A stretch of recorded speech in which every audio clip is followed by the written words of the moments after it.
আচ্ছা ভাই, তোমরা হ্যাকার দিকে কেন গালাগালি করো বলো?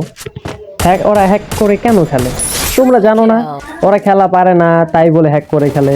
তাহলে হয়তো ওদের কোনো ইউটিউব চ্যানেল থাকে তার জন্য হ্যাক করে খেলে। তাই বলে কি তোমরা ওদেরকে এই খারাপ ভাষায় গালাগালি করে কি পাও? ওদের মা বাপকে তোমরা গালাগালি করবা কেন? বকাবকি করলে ওকে করো, ছাগলের 3 নাম্বার বাচ্চা এইসব বলার দরকার কই? ওকে বকলে একদম এরকম ভাবে বকবা যাতে ওদেরকে, হ্যাঁ আর কি বলবো, গোষ্ঠী সহ বোকা দিবা। তাও আমার রিভাইভ করে আমার টিমমেট, না টিমমেট রিভাইভ করার পরে দেখো নামতে যেমন আকাশে বসে শেষ করে দেয়। কি লেভেলের এ! আচ্ছা ওদের হ্যাক করা খেলার দরকারটা কোথায়?